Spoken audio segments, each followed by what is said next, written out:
Hey guys, what's going on? It's Brian here. Welcome to another episode of Brian's Republic, home of the game overs. You know what time it is. We're going to talk some more Fruits Basket Brotherhood 2019. Let's go.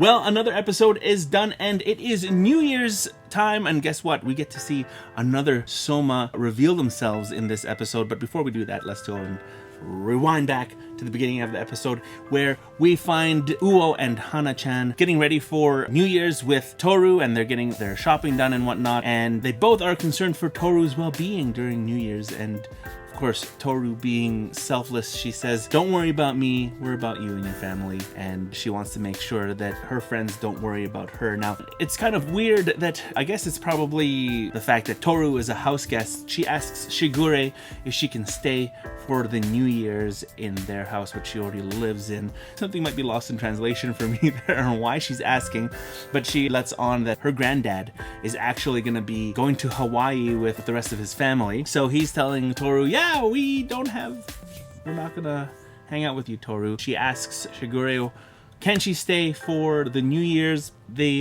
tell her that, well, you can stay, but we won't be around because they're gonna be headed back to the Soma estate for the Zodiac banquet, where there's dancing and food and whatnot, where all the 12 Zodiac animals get together. And also you get shown that Kyo is not even allowed to be part of the banquet, but for some reason is persuaded by Tohru to head back to the Soma estate. So most likely Kyo has family in the Soma estate that loves him, and he's probably gonna go and visit them, i.e. Kagura, maybe even his parentals. We don't know just yet. They have a moral debate with themselves on whether or not they should go, but Tohru convinces them that they should go because they, even to themselves, they justify going because their family has not seen them in a very long time, for almost 4 months now. So they decide to go, and they are ready to move forward. And the funny thing is, when Yuki is actually closing the door, you don't see Tohru's face, and you see just Yuki's face saying, yeah, she'll be fine. And he closes the door. So as they're worrying about Tohru in their minds as they're headed towards the Soma household, Shigure tells them that there's a burglar on the loose, and they think that she's going to invite that burglar and make friends with him, basically, and maybe she'll get robbed blind. Yeah, they're about to run back. Before that happens, Hana appears out of nowhere in her dark cape and ready to let them know that Tohru, this is going to be her first New Year's without her mom. So it really hits home for them, and they're like, oh man, how come we didn't see that Tohru? Oh, Tohru! Poor Tohru will be alone for the first time in forever, as her mom had just passed away that year. Shigure was kind of wondering whether or not it was her plan to get Yuki and Kyo to run back. As they're running back and, thinking about how could they have been so blind, you get to see how happy Tohru is, smiling, waving them off. And they mentioned earlier in the episode that Tohru experiences a lot of things differently than other people, which is true. She is a special person, and they love her. Everyone loves her. She just is somebody who you want to be friends with. You could also tell at the beginning of the episode 2 where Hana mentions that her waves are agitated. Yeah, I think it was Hana's point to actually get the two to go back and hopefully have Tohru spend the New Year's with them.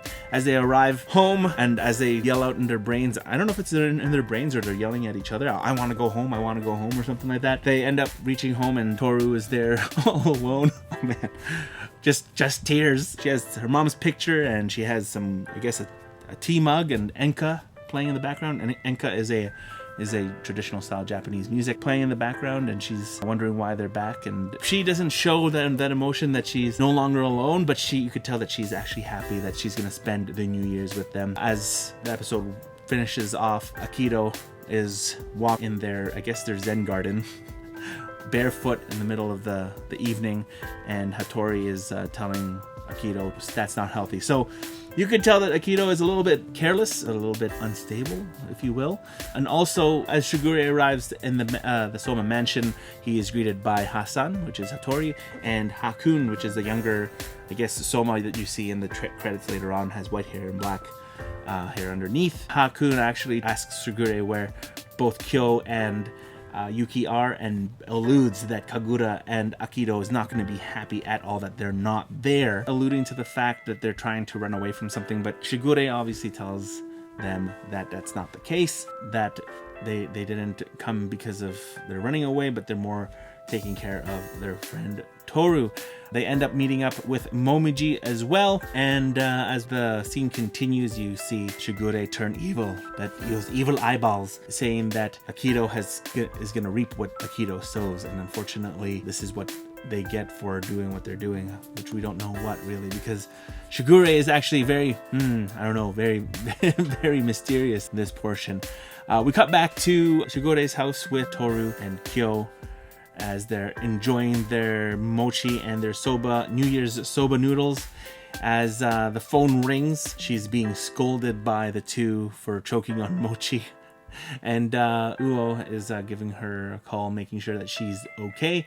Uo is with her dad in, I guess, his apartment, because apparently she's supposed to live alone, but looks like she's went to visit him, and she's scolding him for having more than one beer because it's New Year's for some reason. But yeah, she's just making sure that she's okay. As she hung up, the two is actually watching her talk, thinking that they're in trouble because they thought that it would be either Kagura or Aikido trying to figure out why they've skipped the banquet. Obviously, it's not any of the Somas trying to figure out where they are, and they end up continuing their conversation.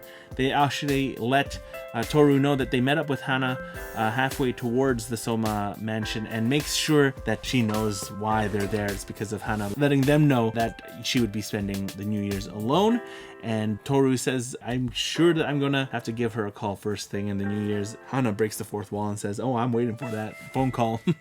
But that's basically what happens. There's a time skip in between, so I don't know how long they actually hung out after she cleaned up the dishes, but they're all of a sudden on the roof waiting for the sun to rise. Maybe they went to sleep, maybe they didn't. I don't know what the traditions are in Japan, but waiting to see the sunrise is obviously a tradition there. And she wishes to stay with the Somas for as long as possible, and she wishes them a happy new year. Kyo wants to beat the rat as he yells out into the wind.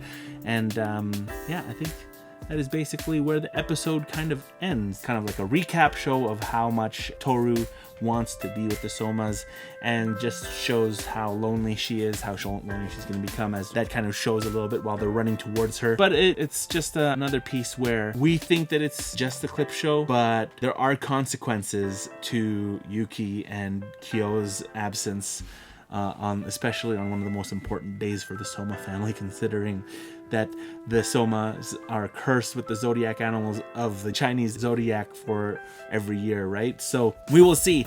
This episode was more of like a filler episode as well, just to, kind of like set something up. And also with the fact that Shigure is, staring at Aikido with evil eyes for some reason.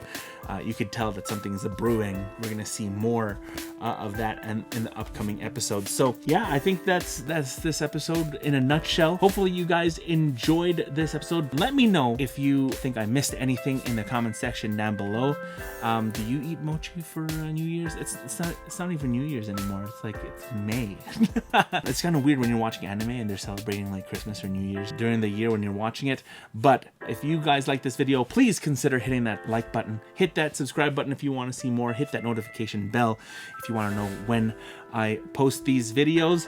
Take a look in the description down below as well for all my social medias, Instagram and Twitter. You can find me on twitch.tv/BriansRepublic.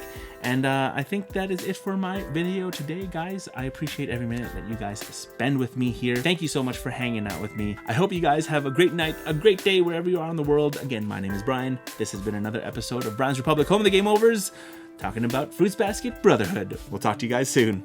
Cheers.